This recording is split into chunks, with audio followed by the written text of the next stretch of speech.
Hello students, welcome to Kalyani IAS academy. As you know, आपकी MPPSC prelims की तैयारी के लिए हमारी साइंस की सीरीज चल रही है।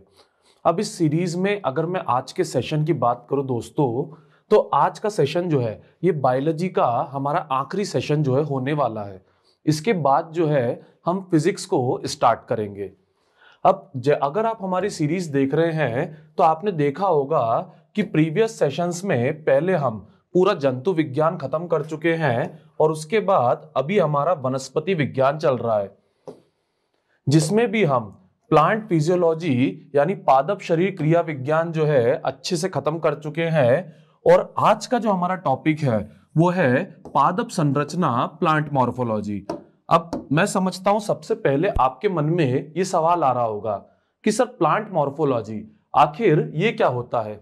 तो देखिए जरा मेरे चेहरे को और मुझे बताइए मेरे चेहरे को देखकर आप क्या समझ रहे हैं।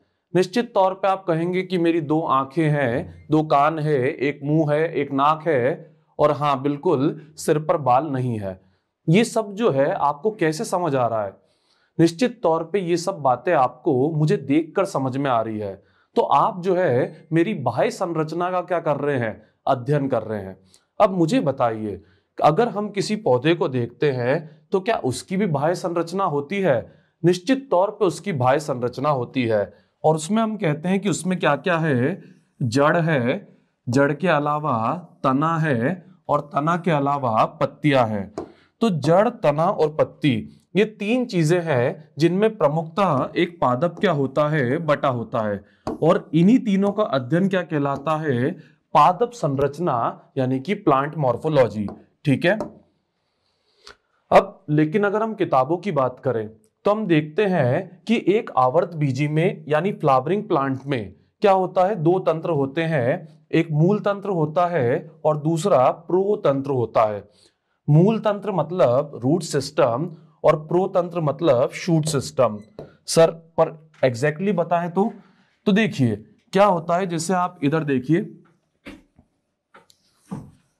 जो हिस्सा भूमि के ऊपर रहता है उसको अधिकतर हम क्या बोलते हैं? तना बोलते हैं और उसके अलावा उसमें पत्तियां आती हैं। तो ये क्या कहलाता है? ये शूट सिस्टम कहलाता है, जिसको हम प्रोतंत्र भी कहते हैं। और दूसरा ये जो नीचे वाला हिस्सा है इसको हम क्या बोलते हैं? मूल तंत्र जो है बोलते हैं। ठीक है।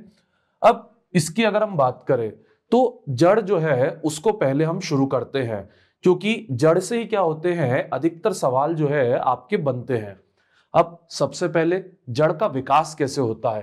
तो अगर आपने हमारे प्रीवियस सेशंस देखे हैं तो उनमें आपने देखा होगा कि जो द्विबीजपत्री पादप होते हैं उनमें क्या होता है? सबसे पहले जो मूलांकुर होता है उसके लंबे होने से क्या होता है? प्राथमिक मूल जड़ जड़ जो है वो बनती है। सर मतलब ये देखिए, ये क्या है? एक बीज में से निकला हुआ मूलांकुर है। इसी से क्या होता है? जड़ जो है उसका विकास होता है। और पहले क्या बनती है? प्राथमिक जड़ बनती है और फिर उसके बाद उसी से क्या बनती है? पार्श्वीय जड़ें जो है वो बनती है। लैटरल रूट्स और प्राइमरी रूट्स भी हम इनको कह सकते हैं। ठीक है। अब जड़ की अगर प्रकृति की बात करूं तो मैं समझता हूं कि ये तो आप सभी समझते हैं कि जड़ क्या करती है? प्रकाश के विपरीत जो है चलती है, लेकिन जल एवं भूमि की ओर बढ़ती है। मतलब सर देखिए, जड़ की अगर हम बात करें तो मुझे बताइए उसका प्रमुख कार्य क्या है? निश्चित तौर पे पौधों की जड़ों का प्रमुख कार्य क्या है? जल और जो पोषक तत्व है यानी खनिज वगैरह उनका क्या करना? अवशोषण करना और पौधे को प्रदान करना। अब मुझे बताइए किसी भी पादप को जल कहां से मिलेगा? तो निश्चित तौर पे जल उसको नीचे जमीन से मिलेगा।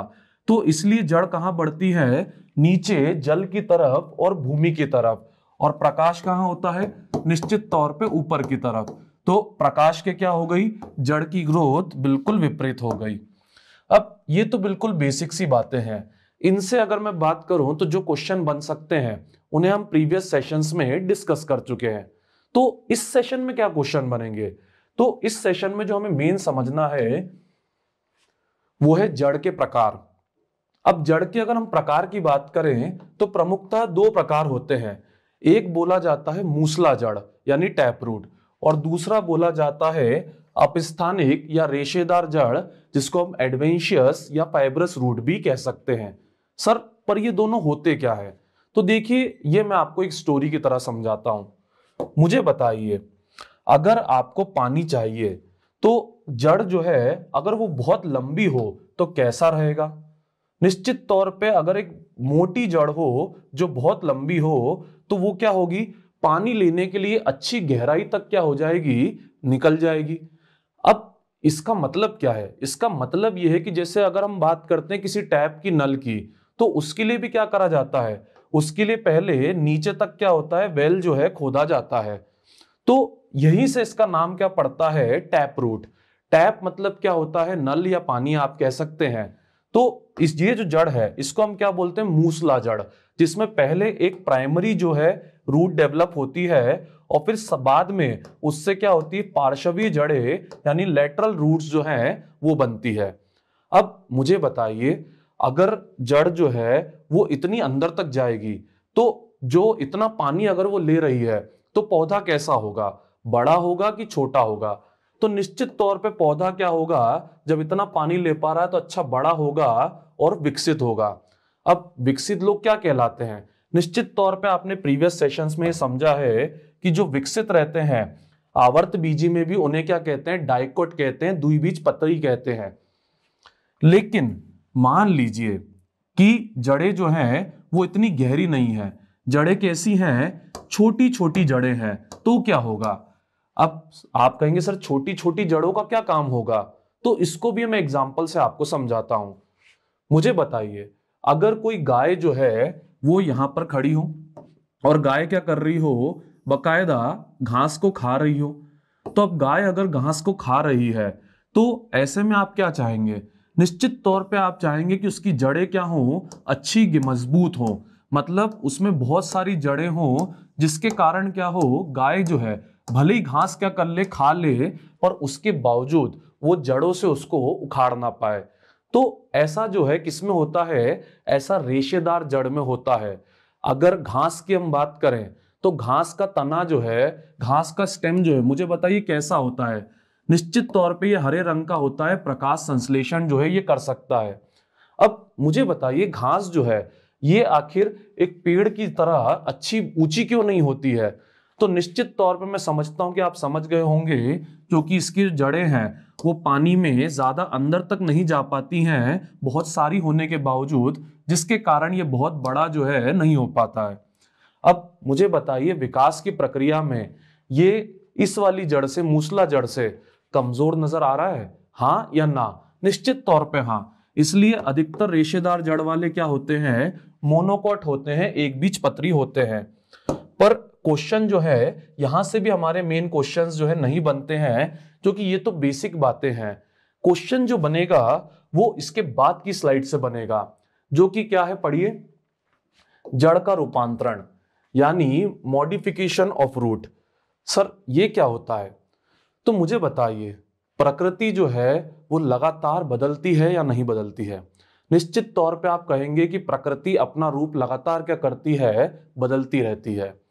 अब मुझे बताइए कि अगर पौधे की अगर हम बात करें तो पतझड़ के मौसम में पौधा क्या करता है? निश्चित तौर पे वो अपनी हरी पत्तियों को गिरा देता है। अब हरी पत्तियों को उसने गिरा दिया मतलब प्रकाश संश्लेषण बंद हो गया।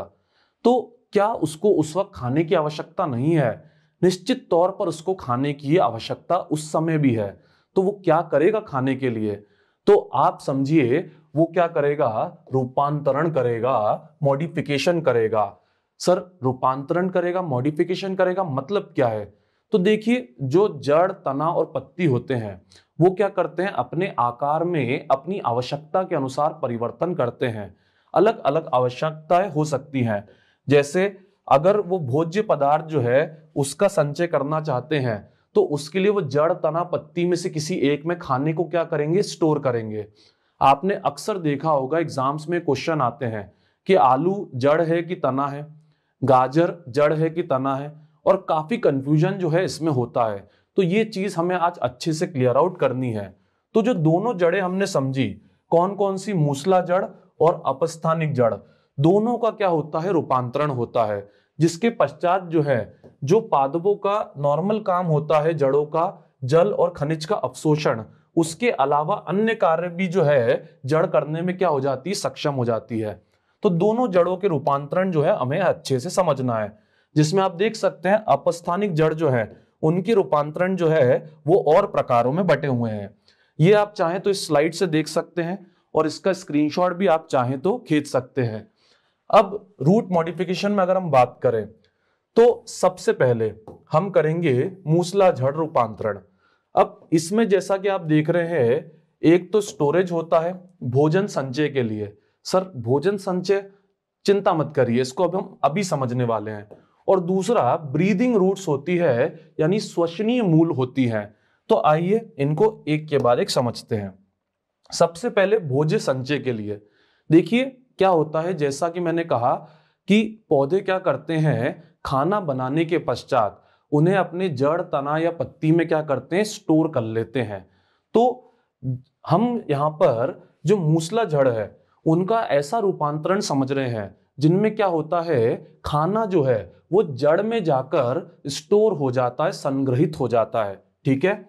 अक्सर जैसा कि मैंने कहा, आपने देखा होगा गाजर मूली क्या है ये पूछा जाता है, पर सर इसको याद कैसे करें, क्योंकि गाजर शंकावार है, मूली ये तुर्क रूप है, ये सब चीजें जो है तर्कु रूप है, ये सब चीजें याद रखना इतना आसान नहीं होता। तो देखिए क्या होता है, कैसे याद कर सकते हैं। गाजर जो है, मुझे बताइए गाजर का आकार कैसा होता है। निश्चित तौर पे आप कहेंगे कि सर इसका जो आकार है वो शंक्वाकार होता है या फिर कॉनिकल होता है। इसीलिए गाजर क्या है, वो शंक्वाकार यानी कॉनिकल जड़ है। अब इन सब डायग्राम फोटोज को देखकर बताइए कि नीचे के पोर्शन आपको अच्छे मोटे दिख रहे हैं कि नहीं। निश्चित तौर पे आप कहेंगे नीचे के पोर्शन सबके क्या है, अच्छे मोटे नजर आ रहे हैं। तो अभी आपने दोनों जड़ों को समझा, एक जड़ क्या है मूसला और दूसरी क्या है रेशेदार। तो मुझे बताइए ये आपको मूसला दिख रहे हैं कि रेशेदार दिख रहे हैं। निश्चित तौर पे आप कहेंगे ये आपको मूसला दिख रहे हैं। तो इसलिए गाजर क्या है, वो मूसला शंक्वाकार जड़ है।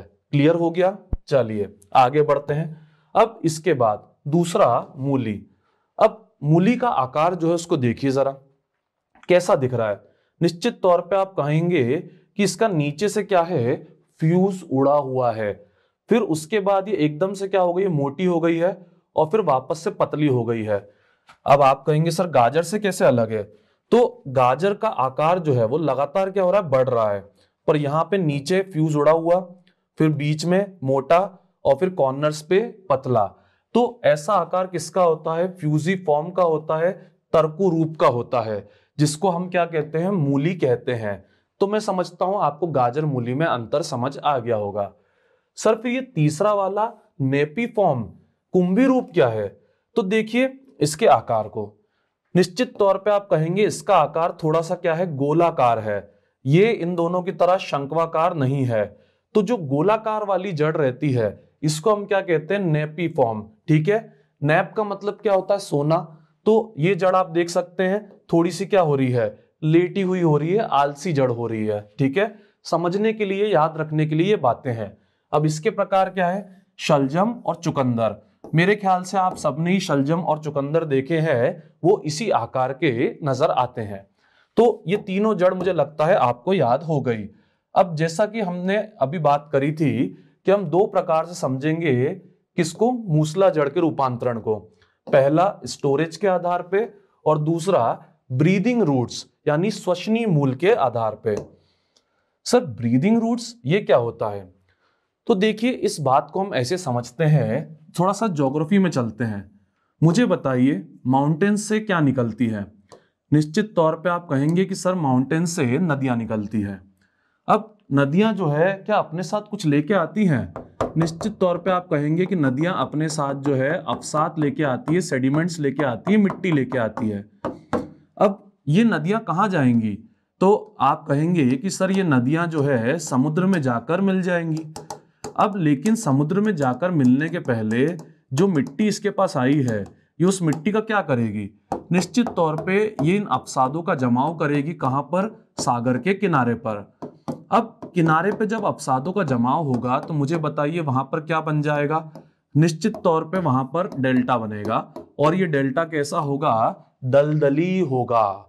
अब मुझे बताइए, क्या आप दलदल में सांस ले सकते हैं? निश्चित तौर पर नहीं ले सकते हैं। तो क्या ये पौधे दलदल में सांस ले पाएंगे? निश्चित तौर पर नहीं ले पाएंगे। अब आप कहेंगे सर पत्ती और तना तो दलदल के बाहर है, वो सांस ले लेंगे। तो अगर आपने हमारे प्रीवियस सेशंस अटेंड करे हैं तो वहां पे मैंने क्लियर समझाया है कि जड़ अपने लिए स्वयं सांस लेता है, तना अपने लिए स्वयं सांस लेता है और जो पत्तियां हैं वो अपने लिए स्वयं सांस लेती है। तो जड़ को अपनी व्यवस्था खुद करनी पड़ेगी। तो जड़ को क्या करना चाहिए बताइए सोच के। निश्चित तौर पे जड़ को क्या करना चाहिए, पानी के बाहर आ जाना चाहिए, क्योंकि पानी के बाहर अगर वो आ जाएगी तो वो क्या करेगी, सांस ले पाएगी। अब पानी के बाहर जो है मान लीजिए चलिए जड़ आ भी गई, तो भी उसको क्या चाहिए, उसको अपने अंदर जो है ऐसे छिद्र चाहिए जिनसे क्या हो, जिनसे वायु का आदान प्रदान हो सके। तो इन छिद्रों को ही क्या बोलते हैं, इन्हें बोलते हैं नेमाटोफोर्स। ठीक है, अब यही न्यूमेटोफोर्स जो है यही इनका क्या है, नाम है। इनको आप स्वचनी मूल भी कह सकते हैं या फिर न्यूमेटोफोर्स भी कह सकते हैं। अब इसका उदाहरण क्या है, तो इसका उदाहरण है राइजोफोरा। और राइजोफोरा के अलावा जो मैनग्रोव फॉरेस्ट होते हैं वो क्या होते हैं, ऐसे ही माहौल में क्या होते हैं, बड़े होते हैं। तो मैं समझता हूं ये स्वचनी मूल की जड़ भी आपको अच्छे समझ में आ गई। आपको पता होना चाहिए स्वचनी मूल की ये जड़ किस में आती है, तो ये मूसला में आती है। ठीक है, चलिए अब इसके बाद जो है हम स्टार्ट करते हैं अवस्थानिक रूट मॉडिफिकेशन। ठीक है, अब इसमें जो है इसमें भी आप देख सकते हैं कि क्या है, प्रकारों में ये बटा हुआ है। स्टोरेज के अलावा यांत्रिक सपोर्ट और तीसरा अन्य जैविक क्रियाएं। तो इसमें सबसे पहले मूसला की तरह ही हम स्टार्ट करते हैं किसको, स्टोरेज को। अवस्थानिक जड़, अब इनके रूपांतरण की अगर हम बात करें तो इसमें जैसा कि मैंने अभी आपको बताया, सबसे पहले हम भोज्य पदार्थ जो है उनके संचय को समझेंगे। तो देखिए भोज्य पदार्थ के संचय के आधार पर अगर बात करें तो अवस्थानिक जड़ जो है इनको हम 4 भागों में विभाजित कर सकते हैं, जिनमें सबसे पहली और सबसे प्रमुख ही कौन सी है, कंदिल जड़ें। कंदिल यानी ट्यूबरस रूट्स। सर ट्यूबरस इसका क्या मतलब होता है? देखिए ट्यूबरस का मतलब जिसका कोई निश्चित आकार ना हो। तो अब सर निश्चित आकार नहीं हो, मुझे बताइए क्या आपने कभी शकरकंद को देखा है? सर शकरकंद मतलब स्वीट पोटैटो। हाँ जी बिल्कुल, स्वीट पोटैटो। तो क्या स्वीट पोटैटो का कोई निश्चित आकार होता है? बिल्कुल निश्चित आकार नहीं होता है। कहीं पर मुड़ा हुआ रहता है, कहीं पर दबा हुआ रहता है, कहीं पर निकला हुआ रहता है। तो इसीलिए ये किसके अंतर्गत आता है, ट्यूबरस रूट्स के अंदर आता है। और आप इसको ऐसे भी याद कर सकते हैं, यहां पे क्या है, कंदिल, और कंदिल के ही अंत में इधर क्या आ रहा है, कंद। ठीक है, अब इसके बाद की जो जड़ है वो इससे बिल्कुल जुड़ी हुई है। कौन सी? पुलकित जड़ें। अब आप कहोगे सर देखने में तो ये दोनों की दोनों काफी हद तक एक जैसी लग रही हैं, ये फेसिकुलेटेड रूट्स जो हैं, ट्यूबरस रूट्स जो हैं, दोनों एक जैसी लग रही हैं। बिल्कुल लग रही हैं, पर इनमें क्या है, एक अंतर है। अंतर यह है कि जो क्या कहते हैं शकरकंद रहता है, स्वीट पोटैटो रहता है, साधारण वाला पोटैटो नहीं, स्वीट पोटैटो, वो क्या होता है, एक जड़ से एक जुड़ा होता है। और जो ये वाली जड़ें होती है पुलकित जड़ें, ये क्या होती है, एक ही जड़ से कई सारी जुड़ी रहती हैं। मतलब ये क्या होती है, समूह में पाई जाती हैं। असल में पुलकित का मतलब ही क्या होता है, समूह होता है। ठीक है, तो इसके उदाहरण है डहेलिया और सतावर। अब वैसे तो ये सभी आपको पता होना चाहिए, पर इसमें वेरी वेरी आईएमपी है शकरकंद। शकरकंद के बारे में स्पेशली पूछा जा सकता है कि ये क्या है, और स्पेशली ये भी पूछा जा सकता है कि ये कौन सी जड़ है, मूसला जड़ है या फिर अपस्थानिक जड़ है। ठीक है, अब इसके बाद अगला ग्रंथिल जड़ें। ग्रंथिल जड़ें, अब ये क्या होता है, तो देखिए इसका इंग्लिश नाम जो है वो आपको काफी हद तक समझाएगा। इंग्लिश नाम में देखिए शब्द क्या आ रहा है, नोड्यूल आ रहा है। नोड्यूल मतलब कहीं ना कहीं क्या होता है, सूजन होता है। ठीक है, तो हल्दी जो होती है अगर आप उसको ध्यान से देखेंगे तो उसमें क्या होता है, उसका जो एपेक्स होता है, उसका जो शीर्षस्थ भाग होता है वो क्या होता है, सूजा हुआ होता है। तो इसीलिए हल्दी क्या है, इसका एक बढ़िया सा उदाहरण है। ठीक है, इसके बाद अगर हम बात करें, अगला है मणिकामय जड़े यानी मोनेलिफॉर्म, जिसको बीडेड रूट्स भी कहते हैं। अब मोनेलिफॉर्म इसका मतलब क्या होता है? तो देखिए, अगर आप फोटो को ध्यान से देखेंगे तो आपको दिखेगा कि एक निश्चित अंतराल के बाद लगातार इसमें क्या दी गई है, गठान दी गई है। एक निश्चित अंतराल पे लगातार गठान जो है यहां पर पड़ रही है, और यही क्या है, मोनेलिफॉर्म का मतलब है। और इसी कारण इसके उदाहरण क्या है, अंगूर और करेला। अब आप कहेंगे सर अंगूर तो ठीक है, वो हमें ऐसा ही नजर आता है, पर करेला कैसे? तो देखिए, करेले को अगर आप ध्यान से देखेंगे तो उसके ऊपर आपको क्या नजर आएंगे, जगह जगह आपको जगह जगह दाने जो है नजर आएंगे। तो इसलिए करेला जो है वो क्या है, इसका एक सटीक उदाहरण है। ठीक है, तो ये सब जानकारी आपको पता होनी चाहिए और इनके मतलब भी आपको पता होने चाहिए, ताकि आप जो है आसानी से इनको क्या कर पाए, याद कर पाए। अब ये तो किसके आधार पर था, भोज्य पदार्थ के संचय के आधार पे। मतलब जो प्राइमरी रूट है वो किस में तब्दील हो रही है, वो जो है एक भोज्य पदार्थ, खाने वाला आइटम, कार्बोहाइड्रेट, फैट, प्रोटीन से जुड़े आइटम में क्या हो रही है, तब्दील हो रही है, प्रमुखता कार्बोहाइड्रेट। ठीक है, पर सर क्या भोज्य पदार्थ के संचय के अलावा और भी कोई जड़ के रूपांतरण होते हैं? तो हाँ जी, बिल्कुल निश्चित होते हैं। अब मुझे ये बताइए कि एक बूढ़ा आदमी आपके सामने जा रहा है, क्या बूढ़ा आदमी बिना किसी सपोर्ट के खुद से चल पाएगा? निश्चित तौर पे नहीं चल पाएगा। तो उसको क्या पड़ेगी, उसको सहारे की जरूरत पड़ेगी, और एक यांत्रिक यानी मैकेनिकल सपोर्ट की उसको जरूरत पड़ेगी। सर बात तो समझ आ गई, पर ये यहां क्यों बता रहे हैं? तो देखिए, यहां पर मैं बात कर रहा हूं किसकी, महाबली खली से भी किसी लंबे व्यक्ति की। अगर कोई व्यक्ति 10 फीट का है तो क्या वो खुद ब खुद चल सकता है? निश्चित तौर पे नहीं चल सकता, क्योंकि इतना वजन वो अपने 2 पैरों से संभाल नहीं पाएगा। तो उसको भी क्या लगेगी, सपोर्ट की जरूरत लगेगी। और यहां पर 10 फीट का हमारा व्यक्ति कौन है, बरगद का पेड़। अब मुझे बताइए, बरगद का पेड़ जो है वो कैसा होता है? बहुत ही भीमकाय होता है, और उसमें जो उसकी शाखाएं होती हैं वो भी क्या होती है, भयंकर फैली हुई रहती है। अब मुझे बताइए, क्या बरगद का पेड़ अपनी शाखाओं को संभाल पाएगा? निश्चित तौर पे नहीं संभाल पाएगा। तो उसके लिए उसको क्या चाहिए होता है, सपोर्ट चाहिए होता है। अब सवाल उठता है, ये सपोर्ट कैसे मिलेगा? तो उसका जो तना है, असल में उससे क्या हो जाती हैं, जड़ें निकल जाती है। सर तने से जड़ें निकल जाती हैं? तो देखिए, आपने अभी क्या समझा था कि मूसला जड़ मतलब जिसमें क्या हो, एक सिंगल जड़ हो और उससे क्या होती है, जड़ें निकलती हो। और रेशेदार जड़ मतलब जिसमें क्या हो भाई, इस तरह से रेशे वाली जड़ें हो। पर बात जो है इतनी सरल नहीं है, इसको ध्यान से समझिए कि मूसला जड़ में क्या होता है, जो प्राइमरी रूट होती है उसी से क्या होती है, पार्श्वी जड़ें जो है वो निकलती है। पर जब हम मूसला जड़ की बात करते हैं, दूसरी वाली, हम जो रेशेदार जड़ की जब बात करते हैं, तो रेशेदार जड़ में ऐसा नहीं होता। इसमें जो है जड़ जो है वो तने से भी क्या होती है, निकल सकती है। और अभी जो है हम किसकी बात कर रहे हैं, एडवेंशियस या फाइब्रस रूट की बात कर रहे हैं। तो इसलिए बरगद जो है वो किसका उदाहरण है, अब आपको क्लियर हुआ होगा, ये एडवेंशियस रूट का उदाहरण है, क्योंकि इसका जो तना है उसमें से क्या निकल रही हैं, जड़ें निकल रही हैं, जो जमीन में जाकर इसको सपोर्ट प्रदान कर रही हैं। ठीक है, इसी तरह से इसका दूसरा जो है टाइप है अविस्तम जड़ें, यानी कि स्टिल्ट रूट्स। अब इनकी अगर मैं बात करूं तो ये किसमें पाई जाती है, ये मक्का और गन्ना जो है उनके पौधे में पाई जाती है। अब आप कहेंगे सर ये तो ठीक है, पर ये नाम स्टिल्ट रूट्स, आखिर इसका क्या मतलब है? स्तंभ तो हमें समझ में आता है, पर स्टिल्ट रूट्स? तो मुझे बताइए, महिलाएं जो हैं थोड़ी अपनी हाइट बढ़ाने के लिए क्या करती हैं, स्टेलेटोस पहनती हैं। सर क्या बोला आपने? भाई ऊंची हील जो है महिलाएं पहनती हैं। तो उसी तरह से गन्ने का पौधा भी क्या करता है, अपनी हाइट जो है बढ़ाता है, और उसके लिए वो भी स्टेलेटोस ऊंची हील पहनता है। और उसकी इन ऊंची हील्स को नाम क्या दिया गया है, स्टिल्ट रूट्स जो है दिया गया है। सर पर ये ऐसी रूट्स का फायदा क्या है? तो देखिए, ऐसी रूट से क्या होता है, सपोर्ट जो है वो अच्छा बन जाता है, अच्छा मजबूती से गन्ना या मक्का जो है वो क्या होता है, जमीन में टिक जाता है।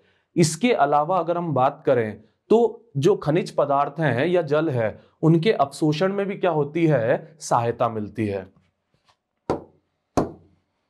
इसके पश्चात मुझे बताइए, ये वाला फोटो देख के क्या आप इसको पहचान पा रहे हैं? निश्चित तौर पे हो सकता है ये आपके घर में भी हो, क्योंकि महिलाएं जो हैं अपनी छत पर अगर बगीचा बनाती हैं छोटा सा, तो उस बगीचे में वो इस प्लांट को जरूर रखती हैं जिसका नाम क्या है, मनी प्लांट, जो कि बड़ा ही खूबसूरत तरीके से क्या होता है, ये सज जाता है। अब जैसा कि आप जानते ही होंगे, इसमें करना क्या पड़ता है, इसमें बीच में एक लकड़ी का पत्ता डालना पड़ता है। क्यों डालना पड़ता है? क्योंकि जो इसका तना रहता है वो बहुत ज्यादा मजबूत नहीं होता है, इसलिए जो तना है वो क्या करता है, इसी के आसपास जो है लिपटने लग जाता है। तो अब लिपट के मुझे बताइए तना क्या हो रहा है, चढ़ रहा है, और तना जो है इसके ऊपर लिपट कैसे रहा है, तने में से क्या निकल रही हैं, जड़ें निकल रही हैं जो इसके आसपास लिपट रही हैं। तो इसीलिए इनको क्या कहा जाता है, आरोही मूल जो है कहा जाता है, या क्लाइंबिंग रूट्स जो है कहा जाता है। पान, बीटल, मनी प्लांट, काली मिर्च, ये सब क्या है, इसके उदाहरण है जो आपको पता होना चाहिए। इनमें सबसे प्रमुख उदाहरण तो जैसा कि मैंने डिस्कस किया, कौन सा है, मनी प्लांट है, जिसके बारे में आपको निश्चित तौर पे पता होना चाहिए। ठीक है। इसके अलावा अब देखिए अन्य जैविक क्रियाएं, इनके आधार पे भी क्या होता है, जो अपस्थानिक जड़ है उनमें रूपांतरण होता है। ठीक है। अब इसको आप ऐसे समझ सकते हैं, मुझे बताइए पादप कैसे होते हैं, स्वपोषी होते हैं कि परपोषी होते हैं? निश्चित तौर पे आप कहेंगे कि सर पादप जो है वो स्वपोषी होते हैं, यानी वो अपना खाना जो है खुद बनाते हैं, यही तो पादप की परिभाषा है। पर अगर मैं आपको कहूं कि ऐसा भी पादप होता है जो क्या करता है, जो पैरासाइट की तरह जीता है, जो परपोषी की तरह जीता है, जो दूसरों के ऊपर अपने जीवन के लिए निर्भर रहता है, तो ये इस पादप का नाम क्या है? मेरे ख्याल से आपने सुना होगा अमरबेल। ठीक है। इसके इंग्लिश नाम है ये डोडर और कस्केटा। अब अमरबेल जो है वो क्या करती है, समझिए, वो अपने जो पेड़ है, जो उसके आसपास पेड़ होता है, उसके ऊपर पूरी तरह से क्या होती है, लिपट जाती है, और लिपट कर अपने नोकीले दांत जो है वो क्या करती है, अब सीधी बात है पौधे के दांत नहीं होते हैं, पर समझाने के लिए आपको बोल रहा हूं, अपने दांत जो है क्या करती है, पेड़ में गड़ा देती है, और उसको क्या करती है, धीरे धीरे करके खत्म कर देती है। ठीक है। ये भी उसी का डायग्राम है, जिसमें ये अंदर वाला हरा वाला क्या है, होस्ट है, और ये येलो वाला क्या है, ये कस्कूटा है। ठीक है। अब इसके बाद अगर हम बात करें तो देखिए पूरा का पूरा जो रूट सिस्टम है उसके अंदर जितने भी प्रमुख रूपांतरण हैं जिनसे क्वेश्चन बन सकते हैं वो हमारे क्लियर हो गए। अब रूट के बाद हम निश्चित तौर पे किस पे आएंगे, शूट पे आएंगे, यानी प्रोतंत्र पे आएंगे। और प्रोतंत्र में हम निश्चित तौर पे पहले बात किसकी करेंगे, तो तने की करेंगे। तो चलिए स्टेम तने को शुरू करते हैं। अब सबसे पहले मुझे बताइए तने का विकास कैसा होता है? तो निश्चित तौर पे आप कहेंगे कि जड़ की तरह तने में क्या होता है, प्रांकुर होता है। प्रीवियस सेशंस में हमने ये समझा भी है। और प्रांकुर से क्या होता है, जो पूरा का पूरा तना है वो धीरे धीरे क्या होता है, विकसित होता है। और तने के ऊपर क्या आती हैं, निश्चित तौर पे आप जानते ही होंगे, सबने देखा ये तो, कि तने के ऊपर शाखाएं आती हैं, और उन शाखाओं में पत्ती, फूल, पुष्प वगैरह आते हैं। अब तने की प्रकृति कैसी होती है, तो ये गुरुत्वाकर्षण के विपरीत जो है वायवीय रहता है। मतलब देखिए गुरुत्वाकर्षण कहाँ लगता है, नीचे की तरफ, और तने का विकास कहाँ होता है, ऊपर की तरफ। इसलिए गुरुत्वाकर्षण के क्या है, विपरीत है। पर प्रकाशानुवर्ती में अगर बात करें, फोटोट्रॉपिक नेचर में अगर बात करें, तो ये क्या है, धनात्मक है। मतलब कि ये क्या होता है, पॉजिटिव जो है फोटोट्रोपिज्म जो है दिखाता है, यानी ये लाइट की तरफ क्या होता है, बढ़ता है। अब ये हमने प्लांट हार्मोन के भी अपने सेशन में बड़े अच्छे से डिटेल में समझा है कि किस प्रकार ये जो है प्रकाश की तरफ बढ़ते हैं। इसके अलावा इस पर क्या होती है, पर्व होते हैं और पर्व संध्या होती है। अब ये बात बड़ी इंपॉर्टेंट है, अच्छे समझिएगा कि क्या होता है। दो शाखाएं की अगर हम बात करिए, देखिए दो शाखाएं हैं। अब इन दो शाखाओं के बीच में क्या होता है, गैप होता है। ये जो गैप है इसको क्या कहा जाता है, इंटरनोड कहा जाता है। इंटरनोड जिसको हम हिंदी में कह सकते हैं क्या, पर्व। ठीक है। इसके अलावा जैसे आपने प्रीवियस सेशन में भी हमारे ये समझा होगा कि जो नोड्स होते हैं इंटरनोड के अलावा देखिए ये मार्क कर रहा हूं, ये क्या होते हैं, नोड्स होते हैं जिन्हें हम पर्व संध्या कहते हैं। इन नोड्स पे क्या होती है, कलिकाएं लगी होती हैं और इन्हीं कलिकाओं से क्या होता है, जो शाखाएं हैं उनका क्या होता है, विकास होता है। ठीक है, इसीलिए आप देख सकते हैं यहां लिखा है पर्व संधियों पर पत्तियां, वर्दी कलिकाएं, वेजिटेटिव बर्ड्स तथा पुष्प कलिकाएं, ये सब क्या होती हैं, लगी होती हैं। ठीक है, तो ध्यान रख लीजिए क्या बोला है मैंने, दो चीजें बोली है, इंटरनोड और नोड। नोड पे क्या होती है, कलिकाएं होती हैं जिनसे शाखा, पत्ती, फूल वगैरह सबका विकास होता है। और इंटरनोड क्या होता है, दो नोड के बीच का डिस्टेंस। नोड को हम क्या बोलते हैं, पर्व संधि, संधि है, जुड़ाव है। और दूसरा इंटरनोड को हम क्या बोलते हैं, तो पर्व बोलते हैं। ठीक है, अब तने के कार्यों की अगर हम बात करें तो देखिए तने का प्रमुख कार्य तो निश्चित तौर पे हम जानते हैं कि क्या करता है, शाखाओं को फैलाता है और उसके अलावा पत्ती, फूल और फल जो है इन सबको क्या करता है, ये संभाले रखता है। भाई जो तना है वही तो क्या करता है, आकार जो है, काया जो है वो पादप को प्रदान करता है। ठीक है, इसके अलावा ध्यान से समझिए, तना क्या करता है, जल, खनिज, लवण और प्रकाश संश्लेषी पदार्थों का ये क्या करता है, संवहन करता है। मतलब देखिए, अगर अगर जड़ जो है उसमें जल आ रहा है तो वो जल कहाँ चलता है, तो वो निश्चित तौर पे तने के अंदर ही चलता है और तने से ही वो पत्ती तक पहुंचता है। उसी प्रकार से अगर पत्ती में खाना बना है तो उस खाने का क्या होता है, वो खाना जो है तने के अंदर, हमने प्रीवियस सेशंस में समझा है, जाइलम और फ्लोएम जो होते हैं उनके जरिए क्या होता है, पूरे के पूरे पादप जो है उसको मिलता है। ठीक है, पर जो हमें आज के सेशन में समझना है, ध्यान से पढ़िए, कुछ तने भोजन संग्रह करने, सहारा व सुरक्षा प्रदान करने तथा कायिक प्रवर्धन करने में महत्वपूर्ण भूमिका निभाते हैं। और निश्चित तौर पे आप समझ गए होंगे इसके लिए भी क्या होगा, इसके लिए भी तने में रूपांतरण जो है उसको हमें अच्छे से समझना होगा। तो आइए तने का रूपांतरण जो है स्टार्ट करते हैं। अब तने के रूपांतरण की अगर हम बात करें तो ये कितने प्रकार से होता है, तीन प्रकार से होता है। अंडरग्राउंड रूपांतरण, उसके अलावा वायवीय रूपांतरण और अर्धवायवीय रूपांतरण। अब इसमें सबसे पहले हम स्टार्ट करेंगे अंडरग्राउंड रूपांतरण, यानी कि भूमिगत जो है रूपांतरण, भूमिगत तना, अंडरग्राउंड स्टेम।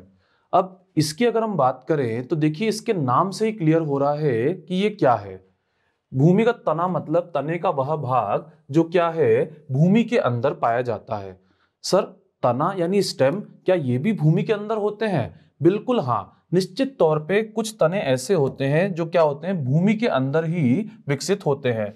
जैसे अगर हम बात करें तो आप जानते ही हैं इनके नाम, आलू हुआ या फिर अदरक हुआ या फिर प्याज हुआ। पर कैसे, तो आइए इस बात को हम अच्छे से समझते हैं। जो भूमिगत तने होते हैं उनमें क्या होता है, उनमें भी तने वाली खासियत होती है। अब मुझे बताइए, तने की आपने अभी क्या खासियत समझी थी? तो आपने समझा था कि तने में पर्व संधियां होती हैं, पर्व होते हैं और इसके अलावा कलिकाएं होती है। और इसके अलावा जो है इनके ऊपर शल्क पत्र यानी स्केली लीव्स जो है पाई जाती हैं। सर स्केली लीव्स, शल्क पत्र, तो देखिए जैसा कि आपने अम्फीबियंस में या रेप्टाइल में देखा होगा, रेप्टाइल में स्पेशली, कि उनके ऊपर क्या होते हैं, इस तरह के शल्क बने होते हैं। तो ये शल्क जो है इनके ऊपर पाए जाते हैं। ठीक है, अब लेकिन क्या होता है, प्रतिकूल परिस्थितियों में ये भूमिगत तने क्या हो जाते हैं, थोड़े मोटे हो जाते हैं। अब देखिए आलू क्या होता है, अच्छा मोटा होता है, प्याज भी क्या होता है, अच्छा मोटा होता है, या फिर अरबी की भी अगर हम बात करें तो ये भी क्या होती है, अच्छी मोटी होती है। अब ये तो आप समझ ही रहे हैं कि मैं जिनकी बात कर रहा हूं, आलू, प्याज वगैरह, तो अगर मैं इनको भूमिगत तना कह रहा हूं, इसका मतलब भोज्य पदार्थ जो है कहां सेव हो रहे हैं, तो वो जो है तने के अंदर जो है स्टोर हो रहे हैं। ठीक है, अब इनके प्रकारों की अगर मैं बात करूं तो देखिए सबसे पहला है प्रकंद राइजोम। अब प्रकंद राइजोम का उदाहरण क्या है, तो देखिए उदाहरण है अदरक। अब ये राइजोम कैसे काम करता है, तो देखिए ये हॉरिजॉन्टली जो है ग्रो होता है। आप देख सकते हैं ये हॉरिजॉन्टली इसका क्या हो रहा है, विकास हो रहा है। दूसरा, इसका विकास कहां होता है, तो मिट्टी के नीचे होता है।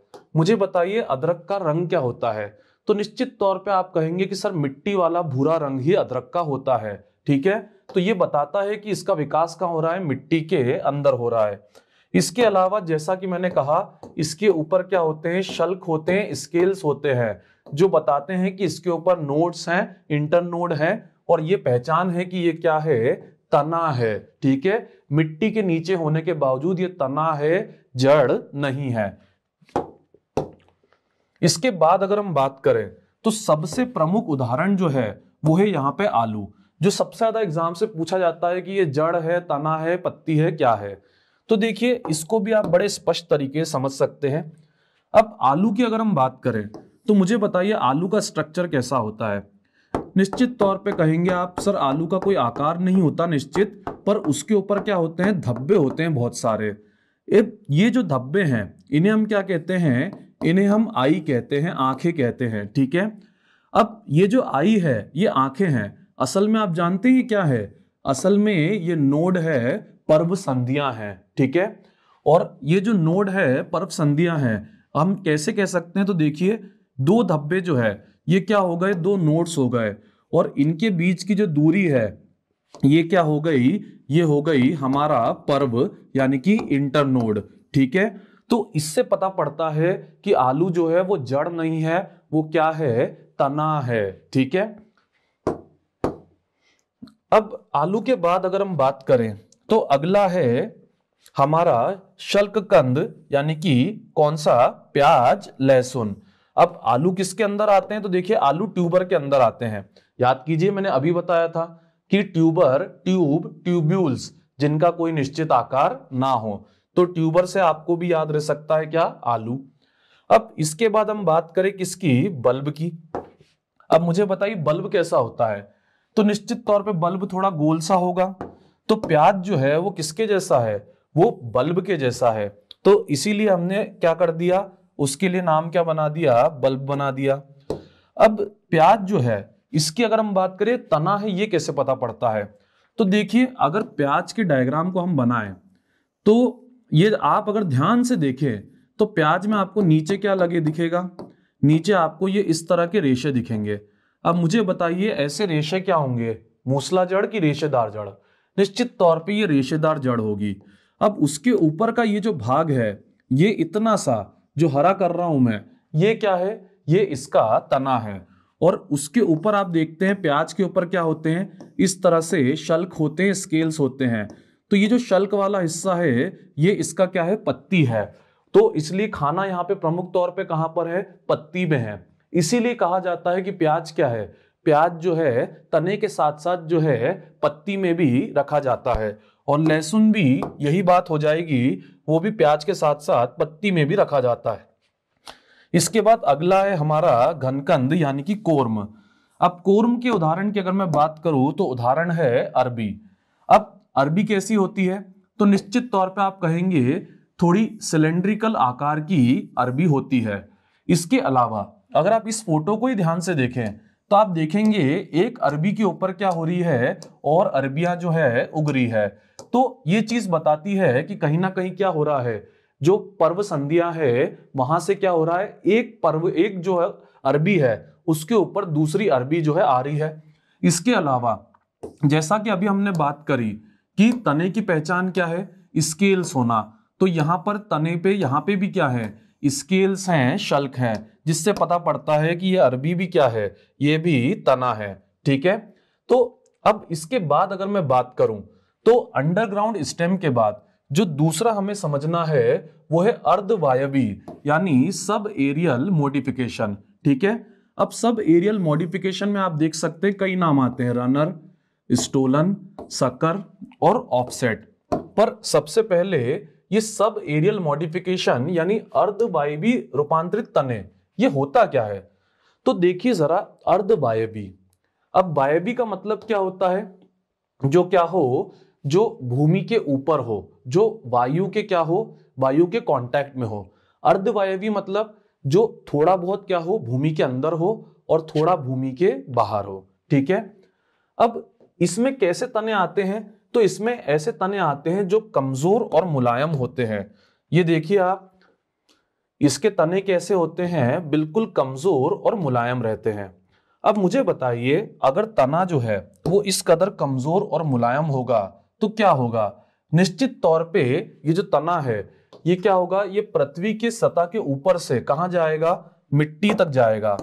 मैं कहना क्या चाह रहा हूं समझिए जरा, कि अगर तना मुलायम है तो वो क्या होगा, झुक के मिट्टी के कांटेक्ट में आएगा, और जब तना मिट्टी के कांटेक्ट में आएगा तो क्या होगा। तो समझिए, इसके लिए वेजिटेटिव प्रोपगेशन आपको समझना होगा कि अगर हम क्या करें, किसी पादप की एक शाखा जो है उसको काट दें और काट कर उसको क्या करें, मिट्टी में गाड़ दें, तो उससे भी क्या हो सकता है, एक नया पादप जो है उग सकता है। ठीक है, जिसको हम क्या कहते हैं, वेजिटेटिव प्रोपगेशन कहते हैं। अब चूंकि इनके तने कमजोर हैं, ये क्या करते हैं, मिट्टी के कांटेक्ट में आ जाते हैं। अब जब मिट्टी के कांटेक्ट में आते हैं तो समझिए इनकी जो पर्व संधियां हैं, पर्व संधि सर, अरे बड़ी आसान सी बात है, अभी आपने समझा। ये देखिए, जैसे ये एक पादप मैंने खींच दिया यहाँ पे, अब इस पादप में अगर हम बात करें तो देखिए ये एक शाखा आ गई और ये एक शाखा आ गई, ये एक शाखा आ गई, ये एक शाखा आ गई। तो ये वाला हिस्सा क्या है, ये पर्व संधि है, और ये वाला हिस्सा क्या है, इंटरनोड यानी कि पर्व है। तो अगर ये हिस्सा जो है मान लीजिए गिरा, ये यहाँ पे क्या हो गया, मिट्टी में गिर गया, तो ये जो इसकी पर्व संधि है, यहां से क्या होगा, दूसरी अपस्थानिक जड़ें जो हैं वो निकल जाएंगी। सर बात समझ नहीं आई? तो देखिए होता क्या है, इनमें एक व्यक्ति जो है गिरता है, ये देखिए ये गिरा, अब इसकी जो पर्व संधि है उससे क्या हो गई, उससे जो है ये जड़ें निकल के आ गई, और यहां पर क्या हो गया, इधर ये इसका भी जुड़े हुए में विकास हो गया। पर मुझे बताइए, अगर ये हिस्सा बीच में से क्या हो जाए, टूट जाए, तो क्या होगा? निश्चित तौर पे आप कहेंगे कि ये एक अलग पौधा बन जाएगा और ये जो है एक अलग पौधा बन जाएगा। ठीक है, तो इसीलिए जो है पर्व के नष्ट होने या कट जाने पर क्या होता है, इसमें नए पौधे जो है बन जाते हैं। अब आप कहेंगे सर क्या सब में ऐसा ही होता है? हाँ जी, लगभग लगभग जो है सब में ऐसा ही होता है। अंतर कितना सा है, तो देखिए सबसे पहला जो है इसमें क्या है, ऊपरी भूस्तरीय रनर। अब इसका उदाहरण क्या है, दूब घास, मतलब जो साधारण घास हम देखते हैं अपस्थानिक जड़ों में, वो क्या है, वो असल में इसी का क्या है, उदाहरण है। अब नाम कहेंगे आप इंग्लिश में, सर रनर क्यों नाम रखा? तो देखिए क्या हो रहा है, कहीं ना कहीं ये क्या कर रहे हैं, रैंक के चल रहे हैं। अब रैंक के चल रहे हैं तो इसके लिए इनको नाम क्या दे दिया, रनर दे दिया। दूसरा भूस्तरी, भूस्तरी यानी स्टोलन। अब इसमें अगर हम बात करें, मुझे बताइए कोई आदमी चोरी करता है तो कैसे चलता है? निश्चित तौर पे वो फुदक फुदक के चलता है। देखिए चोरी करने वाला क्या होगा, फुदक फुदक के जाएगा। तो अब ये जो है ये रनर जैसे ही है, पर यहाँ पे अंतर क्या है, आप देखिए ये किस तरह से चलेंगे, इस तरह से कर्व आकार में आएंगे। ठीक है, तो इनको हम क्या कह देते हैं, स्टोलन। अब इसके उदाहरण क्या है, जैस्मिन, स्ट्रॉबेरी और पेपरमिंट। यहां पर सबसे प्रमुख उदाहरण जो है मेरे अनुसार वो है स्ट्रॉबेरी। ठीक है, अब अगला है भूस्तरिका यानी ऑफसेट, जिसका उदाहरण है जलकुंभी। सर ऑफसेट, अब देखिए जैसा मैंने कहा सबकी प्रकृति लगभग लगभग क्या रहेगी, समान रहेगी, और क्वेश्चन तो कायदे से वेजिटेटिव प्रोपगेशन का आ जाना चाहिए कि तीनों तने में कौन वेजिटेटिव प्रोपगेशन से बढ़ता है। ठीक है, पर थोड़ी बहुत डिटेल हमें फिर भी पता होनी चाहिए, कभी पूछ ले तो ऑफसेट की अगर हम बात करें तो आप ध्यान से देखिए, इनमें क्या होता है, इनमें जो तना है वो नीचे का हिस्सा होता है, ये डिस्क आकार का होता है। ठीक है, और आप देख सकते हैं डिस्क से ये इस तरह से स्ट्रक्चर जो है निकल जाते हैं। अब ये कहाँ पाए जाते हैं, तो ये जो है एक्वेटिक प्लांट्स हैं, मतलब ये पानी में पाए जाने वाले जो है प्लांट्स है। अब याद कैसे करेंगे, ऑफसेट, ऑफसेट मतलब जो क्या कर दे, जो लोगों को, अपने आसपास के लोगों को अपसेट कर दे। अपसेट क्यों कर दे, क्योंकि ये बहुत ज्यादा क्या करते हैं, पानी का अवशोषण जो है ये करते हैं। ठीक है, ऑफसेट के बाद अगला है अंतभूस्तरी यानी सकर, जिसका प्रमुख उदाहरण क्या है, पुदीना। अब इनकी भी प्रकृति क्या है, लगभग लगभग समान ही है। ठीक है, तो मैं समझता हूं आपको ये सारे मॉडिफिकेशन जो है ये अच्छे से क्लियर हो गए। तीसरा है एरियल मॉडिफिकेशन, एरियल यानी वायबी मॉडिफिकेशन। अब वायबी मतलब अगर हम बात करें तो ये कैसा होगा, हवा वाला। हवा वाला मतलब सर, मतलब ये पूरी तरह से क्या होंगे, भूमि के ऊपर होंगे। अब इनकी अगर मैं बात करूं तो इनमें एक बड़ा ही इंपॉर्टेंट और मजेदार जो है वो उदाहरण जो है यहाँ पर दिया हुआ है। तो देखिए जरा होता क्या है, मैं बात कर रहा हूं किसकी, कैक्टस की। मुझे बताइए, अगर जो कैक्टस की आप बात करें, क्या आपने कभी सोचा है कि डेजर्ट जैसी जगह में, मतलब अगर हम बात करें एक मरुस्थल में, ये पौधा जो है, ये पादप जो है आखिर कैसे जीवित रह लेता है? मतलब जहां पीने को एक बूंद पानी भी नहीं रहता, वहां पर ये पादप जो है, कैक्टस जो है, नागफनी वगैरह जो है, ये जीवित रह लेते हैं। तो आखिर कैसे? तो इसकी वजह भी कहीं ना कहीं क्या है, वही रूपांतरण है जो हमने अभी समझा है। तो इसमें क्या होता है, इसका जो तना है वो कैसा रहता है, वो ढीला रहता है, और वो क्या कर सकता है, प्रकाश संश्लेषण जो है कर सकता है। मतलब ज्यादा से ज्यादा तना क्या कर लेगा, खाना जो है बना लेगा। अब मुझे बताइए, अगर गर्मी बहुत ज्यादा है तो क्या होगा? निश्चित तौर पे बाष्पोत्सर्जन जो है, ट्रांसपिरेशन जो है बहुत ज्यादा होगा। मतलब जो पौधे हैं वो बहुत ज्यादा पानी जो है छोड़ेंगे।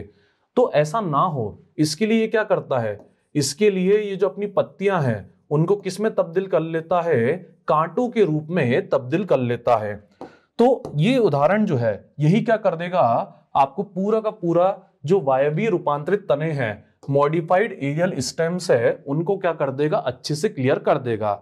अब देखिए यहां पे क्या लिखा है, रूपांतरण के फलस्वरूप इन्हें क्या नहीं रह जाता, इन्हें तना कहना भी आसान नहीं रह जाता। मतलब आप देखकर आसानी से पहचान नहीं पाओगे कि यह तना है कि पत्ती है, पर असल में ये जो कांटे हैं ये पत्ती हैं, और ये बीच का हिस्सा जो हरा हरा है ये क्या है, तना है। ठीक है, इसके अलावा इनकी पहचान कैसे होती है, इनकी स्थिति एवं उद्भव के आधार पर। मतलब ये इनकी जो शुरुआत है वो कैसे बन रहे हैं, उनको अगर हम समझेंगे तो हमें अच्छे समझ में आता है कि ये क्या है, तना है। ठीक है, अब प्रकार में अगर बात करें तो इसमें कई प्रकार होते हैं, पर हमें जो है बेसिक बेसिक 2-3 प्रकार ही समझना है। कौन कौन से? एक पहला स्तंभ पतान, दूसरा स्तंभ शूल, और तीसरा पर्णाभ स्तंभ। अब इसमें मैं अभी आपको कौन सा समझा चुका हूं, तो पर्णाभ स्तंभ जो है, फाइलोकेटजुक्लेट जो है, वो मैं आपको समझा चुका हूं, जिसके उदाहरण है नागफनी और कैक्टस। ठीक है, अब इसके अलावा अगर हम बात करें तो जो स्तंभ शूल होता है, स्टेम थॉर्न होता है, ये भी क्या होता है, नींबू और बेर में होता है, और इसकी भी प्रकृति जो है लगभग लगभग वैसी ही रहती है जैसा मैंने आपको अभी समझाया। लेकिन एक तीसरा आपको और समझने की जरूरत है, जो कि है स्तंभ प्रतान, स्टम टेंड्रिल। अब मुझे बताइए, क्या आपने कभी मटर का पौधा देखा है? निश्चित तौर पे आपने देखा होगा कि मटर के पौधे में क्या होता है, मटर के पौधे में इस तरह से सपोर्ट के लिए, पकड़ बनाने के लिए क्या होते हैं, टेंड्रिल्स जो हैं लगे होते हैं। तो ये टेंड्रिल्स जो हैं ये क्या बताते हैं कि ये भी एक प्रकार का क्या है, तना है। ठीक है, टेंड्रिल्स जिसमें मिलते हैं ये भी क्या है, तने का ही क्या है, रूपांतरण है। और ये किस में होता है, तो मटर में, अंगूर में, उसके अलावा कुकुरबिटा जिसे आप पंपकिन के नाम से जानते हो, और हाँ करेला, करेले में भी क्या होता है, यही टेंड्रिल्स जो है बनते हैं। अब लेकिन आपके माइंड में ये सवाल आ रहा होगा, सर ये टेंड्रिल बनते कहाँ से है? तो देखिए असल में ध्यान से देखिए, जो ऑक्सिलरी बर्ड्स हैं, यानी अगर मैं बात करूं तो जो पार्श्व कलिकाएं हैं, वहां से क्या होता है, इनका जो है विकास जो है होता है। इसलिए हम कह सकते हैं कि ये क्या है, ये जो है तने के क्या है, रूपांतरण है। पार्श्व कलिका से क्या हो रहा है, विकास हो रहा है। और इसके अलावा अगर हम बात करें, इन कांटों का और भी औचित्य है। अब आप कहेंगे सर कांटों का क्या औचित्य है? तो देखिए ये क्या करते हैं, ये रक्षा करते हैं। क्योंकि अगर हम बात करें, एक मरुस्थल में खाने और पानी दोनों की बहुत कमी होती है, तो ये कांटे क्या करते हैं, अन्य अन्यत्र जीवों से इनको बचाने का भी जो काम है वो करते हैं।